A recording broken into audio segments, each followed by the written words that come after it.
Andrew Urquhart with you on the program today, and something which we have been talking about this week. Of course, it is Marriage Week this week. But what does that mean? What does that mean for you and your community? I mean, hey, I don't know if you're married or not. Maybe this isn't part of your journey or not part of your journey so far.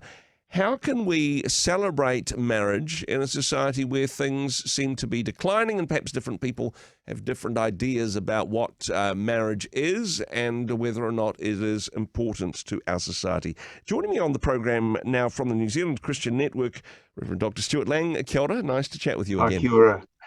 Now, marriage is one of the key values or one of the key points of the New Zealand Christian Network. A few years ago, you did some work to say, hey, what is the New Zealand Christian Network about?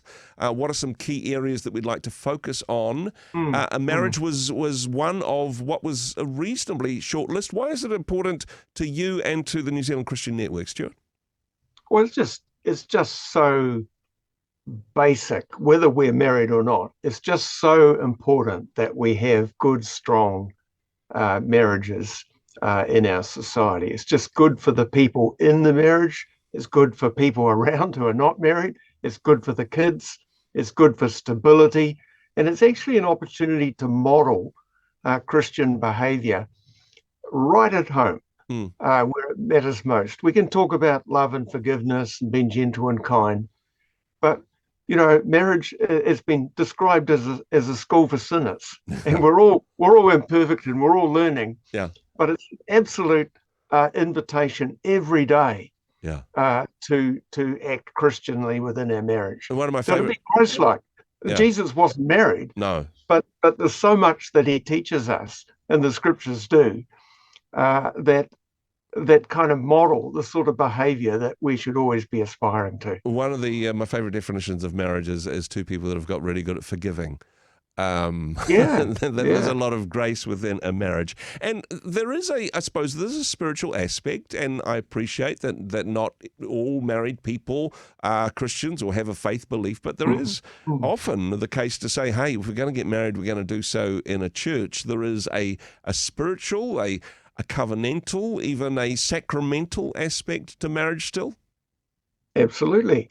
But it's not just the ceremony. Mm-hmm. It is absolutely the commitment. Yeah. I mean, marriage is a sacred commitment to each other. And I think it's in the sight of God. It's obviously to each other. Yeah. And then it's wider family and it's society and to the kids, and everybody knows that this is meant to be a lifelong commitment. If we're both living, then it's an absolute commitment, and it's one to faithfulness. But I guess everybody knows that. But what I'd want to emphasize is that it's just in the details of marriage that we can seek to demonstrate and to live out all the biblical injunctions about, for instance, love is patient, love is kind. Yeah. I mean, that's read at any Christian marriage. Yeah. But, often the reality is that we're not naturally patient or kind. Mm-hmm. And so we absolutely need to, I think one of the key things of marriage, the quality of marriage, is just being gentle with each other. Yeah. Gentle, speaking quietly, not going anywhere near things like bickering or sarcasm or putting each other down, or seeking to improve our spouse but not improving ourselves. These are kind of basic, but every day we need to work on that. I also think we need to absolutely delight in the man or the woman that God has given us as our husband or wife. Just to take delight, to express that, to just enjoy each other, and when there's turbulence, not to get into fights or heatedness or anything, but just to work it through in a very kindly and gentle way. Mm. And I think it is a great school for sinners.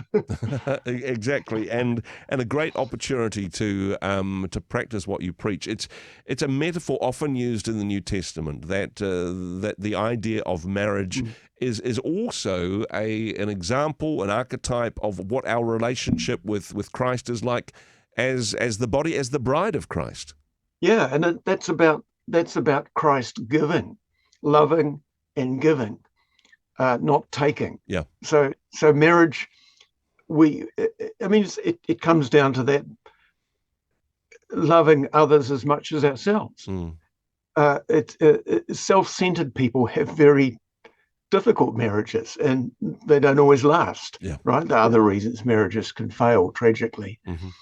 But it's loving our spouse and honoring our spouse as much as we love ourselves, and absolutely caring for them. Well, that's the great commandment, to love God with all our heart and strength, etc. But also to love one another as much as we love ourselves. To paraphrase the second great command that Jesus gave. Yeah.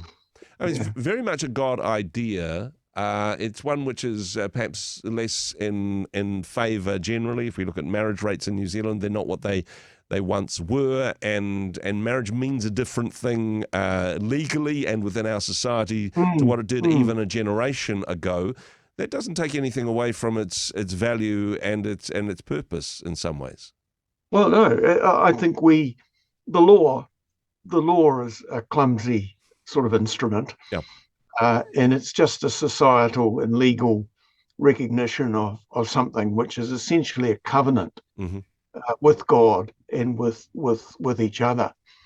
And Christians shouldn't let marriage be defined by what the state says or what society says, or what the poor state of marriage is around. I think we really need to work very, very hard to follow, biblical and Christ-like ways of being married. Of course, when we look in society, and look, the church isn't immune to this. It's not saying that, hey, all Christians have perfect marriages and people outside of the church nobody does. No, exactly. We're all learners. But you would hope at least that applying these biblical principles give us an advantage, give us a little bit of a head start, improve the odds that we will all live happily ever after in this regard. A wonderful opportunity, I was talking with Dave Mann about this earlier on, a wonderful opportunity for the church to support married couples within our community, and also a wonderful opportunity for churches to work together with other churches in their community, with other organizations, a wonderful way to help people in their relational journeys. Absolutely.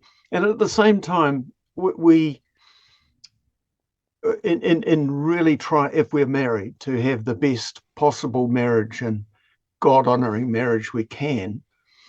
There's no disparagement of those who are not married for whatever reason, through loss, through tragic collapse of the marriage, the opportunities never come, or whatever. I mean, Jesus also modeled singleness. And so I guess the point is that if we are married, as Christians, we should seek to have the most Christ-honoring marriage that we possibly can.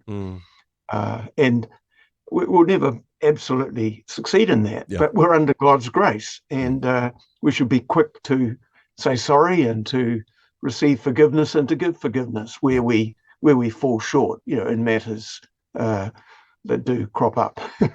Stuart, thank you so much for the work that you and the team at New Zealand Christian Network do in this space, because it is so important. You've written an article recently, some of the things we've discussed on the program today, some key elements to a healthy marriage, and so you've got the chapter and verse with that as well. I would encourage people to check that out as a resource. And also through the networking aspect of the New Zealand Christian Network, pointing people towards other organisations, other resources, other ways in which their church can be part of the answer in their local community. What's the best way of connecting with this article and these resources, Stuart? Well, the article is called Good Marriages Matter. And to get to the New Zealand Christian Network, you can go to our website. Yep. So the easiest way is just Google New Zealand Christian Network. Yeah. It's in New Zealand, it's Christian, and it's a network, and you're in. And wonderful resources and articles and connections there. And you can sign up for those for free fortnightly articles on all sorts of matters to do with Christian faith and life and society and some of the vexed, confusing sort of issues out there. And we just seek to give a sensible biblical grace-filled kind of a response to those, and some sort of a steer to people in the church and beyond as to what Christian approaches are to the many matters that we all face as human beings. Oh, I'd certainly recommend signing up for the newsletter as well. Again, you can do so from the New Zealand Christian Network website, and hey, good advice. Google that, you'll be able to find it there. Stuart, thanks for what you do. Thanks for joining us on the program today. Pleasure. God bless. Hey, thanks very much for joining us in the Rhema studio. Thanks very much for watching the interview. It's kind of nice to have an audience, actually. And if you did like what you watched, then do give us a like, do give us the thumbs up. And if you'd like to see more interviews like that one, or perhaps even better, subscribe and those interviews will come straight to you. Don't forget to turn on your notifications, and we'll see you in the next one. Cheers.